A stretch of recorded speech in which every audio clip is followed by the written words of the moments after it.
ಎಲ್ರಿಗೂ ನಮಸ್ತೆ. ಇವತ್ತು ನಮಗೆ ಪೊಲೀಸ್ ಸ್ಟೇಷನ್ ಮತ್ತು ಮಹಿಳಾ ಪೊಲೀಸ್ ಸ್ಟೇಷನ್ಗೆ ಭೇಟಿ ಇತ್ತು, ಅಂದರೆ ವಿಸಿಟ್ ಇತ್ತು. ಅದರಿಂದ ಕಾನೂನು ವಿದ್ಯಾರ್ಥಿಗಳೆಲ್ಲರೂ ಸೆಕೆಂಡ್ ಇಯರ್ ಮತ್ತು ಥರ್ಡ್ ಇಯರ್ SAB ಲಾ ಕಾಲೇಜಿನ ವಿದ್ಯಾರ್ಥಿಗಳು ರಾಯಚೂರಿನ ಸದರ್ ಬಜಾರ್ ಪೊಲೀಸ್ ಸ್ಟೇಷನ್ಗೆ ಭೇಟಿ ನೀಡಿ ತಮಗೇನಾದರೂ ಪೊಲೀಸ್ ವ್ಯವಸ್ಥೆ ಮತ್ತು ಪೊಲೀಸರ ಮೇಲೆ ಡೌಟ್ ಇದ್ದರೆ ಅಥವಾ ಪ್ರಶ್ನೆಗಳಿದ್ದರೆ ಅವ್ರ ಹತ್ರ ಕೇಳಿ ತಿಳ್ಕೊಬೋದಿತ್ತು. ಹಂಗಂತೇಳಿ ನಮ್ಗೊಂದು ಅವಕಾಶ ಕೊಟ್ಟರು. ನಮ್ಮ ಹುಡುಗರು ಫುಲ್ ವಾದನೆ ಮಾಡೋಕೆ ನಿಂತ್ಕೊಂಡಿದ್ರು.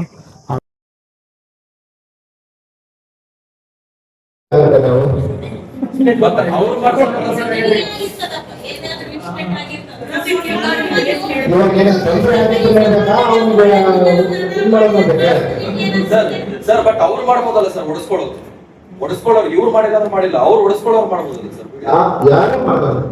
ಸರ್ ಈಗ ಅದು ಗೈಡ್ಲೈನ್ಸ್ ಇದೆಲ್ಲ ಸರ್. ಈಗ ಪೊಲೀಸರಿಗೆ ಹೊಡೆಯೋ ಅಧಿಕಾರ ಇಲ್ಲ ಅಂತಂದಾಗ ನಾವು ವಿಡಿಯೋ ಮಾಡೋ ಅಧಿಕಾರ ಹೊಡೆಯೋ ಅಧಿಕಾರ ಇಲ್ಲ.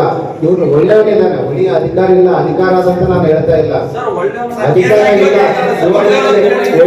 ಏನಾದ್ರೂ ಕೆಟ್ಟದಾಗಿದೆ ಅಂದ್ರೆ ಒಂದು 2 ದಿನ ಇಡ್ಬೇಕಾಗುತ್ತೆ ಸರ್. ಇವಾಗ ನೀವ್ ಹೇಳಿದ್ರು ಒಳ್ಳೆಯವನ ಅಂತ ಹೇಳಿ ನಾವು ಜಡ್ಜ್ ಮಾಡಕ್ಕಾಗಲ್ಲ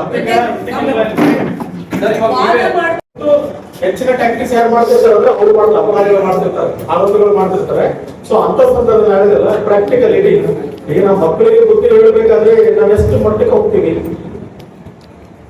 ಮಕ್ಕಳಿಗೆ ನಮಸ್ ಹೇಳ್ತೀವಿ, ಕೇಳೋದಲ್ಲ ಮಾತು. ಎಲ್ಲಿ ಹೋಗ್ತಾರೆ ಅವರು? ಒಂದೆರಡು ಡೇಟ್ ಹೊಡಿತೀವಪ್ಪ. ಆ ಹೊಡೆಯೋದು ಕೂಡ ಏನಿದೆ ಕಾನೂನಲ್ಲಿ ಇದು. ಈ ವಿಡಿಯೋದಲ್ಲಿ ಪೊಲೀಸ್ ಕಾಲರ್ ಹಿಡ್ಕೊಂಡನಲ್ಲ, ಆ ಹುಡುಗ ಬೈಕ್ ಕಳ್ತನ ಮಾಡ್ಯಾನಂತ. ಆದರೆ ಅವನಿಗೆ ಸ್ವಲ್ಪನೂ ಭಯನೇ ಇಲ್ಲ. ಪೊಲೀಸರ ಮುಂದೆ ಸಿಳ್ಳೆ ಹೊಡೆಯೋದು ಮತ್ತು ಅವ್ರ ಮುಂದೆ ಕಾಲಕ್ಕೆ ಕುಂದ್ರದಲ್ಲಿ ಹಿಂದೆ ಕಟ್ಟಕ್ಕೆ ಕುಂತಿದ್ದ, ಹಂಗೆಲ್ಲ ಮಾಡ್ತಿದ್ದ. ಮತ್ತು ಪೊಲೀಸರು ಅವನೇನಾದರೂ ನಿನ್ನ ಮನೆಯಲ್ಲಿದೆ ಅಂತ ಕೇಳಿದ್ರೆ ಆ ಮಹಿಳಾ ಪೊಲೀಸರು ರೂಮೇನೆ ನನ್ನ ಮನೆ, ಅದರೊಳಗೆ ಗಾಡಿ ನಿಂದ್ರಿಸಿನ ಅಂತ ಹೇಳ್ತಾನೆ. ಫುಲ್ ಕಾನ್ಫಿಡೆಂಟಾಗಿ ಅವನು ಮನುಷ್ಯ. ಅವ್ರನ್ನ ಪೊಲೀಸರಿಗೆ ದಿಕ್ಕು ತಪ್ಸಂಗೆ ಮಾತಾಡಕತ್ತಿದ್ದ ಅವನು. ಅಂಥದ್ರಲ್ಲಿ ಗಿಡಿಬಾರ್ದು ಅಂದ್ರೆ ಹೆಂಗೆ ಮಾತು ಕೇಳಿದಾರೆ ಹೇಳ್ರಿ? ಅವ್ರು ಕೇಳೋದಿಲ್ಲ ಮಾತು.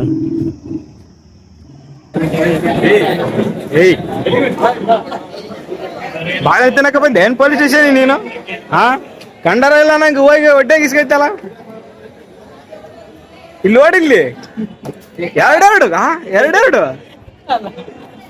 ನಿನ್ನ ಉಳಿಸಲ್ಲಿ ಪಾಪ ಪೊಲೀಸರು ಪಾಪ ದನ ತಿಂದಿರ್ತಾರ ಅವರು. ಇಲ್ಲಪ್ಪ ಇವನು ಆಡ್ತಿದ್ದಾರ.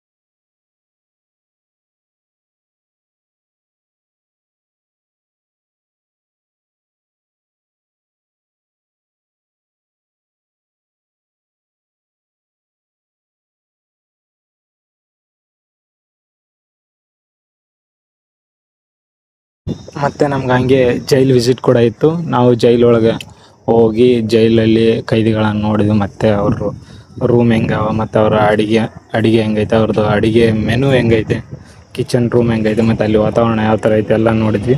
ಮತ್ತು ನಮ್ಮ ವಿದ್ಯಾರ್ಥಿಗಳು ಏನೇನು ಡೌಟ್ ಇದ್ವೆಲ್ಲ ಡೌಟ್ ಕೇಳಿದ್ರು, ಎಲ್ಲ ಕ್ಲಿಯರು ಮಾಡ್ಕೊಂಡ್ರು.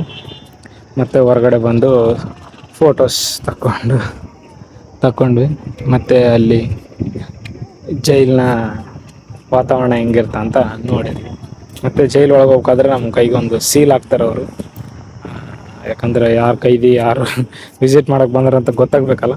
ಅದಕ್ಕೆ ನಮಗೆಲ್ಲರ ಕೈಗೆ ಒಂದು ಸೀಲ್ ಹಾಕಿ ಒಳಗಡೆ ಕಳಿಸಿರ್ತಾರೆ. ಯಾವುದೇ ಮೊಬೈಲು ಮತ್ತು ಎಲೆಕ್ಟ್ರಾನಿಕ್ ಡಿವೈಸ್ ಒಯ್ಯಂಗಿಲ್ಲ, ಎಲ್ಲ ಹೊರಗಡೆನೇ ಇಟ್ಟು ಹೋಗ್ಬೇಕಾಗಿತ್ತು.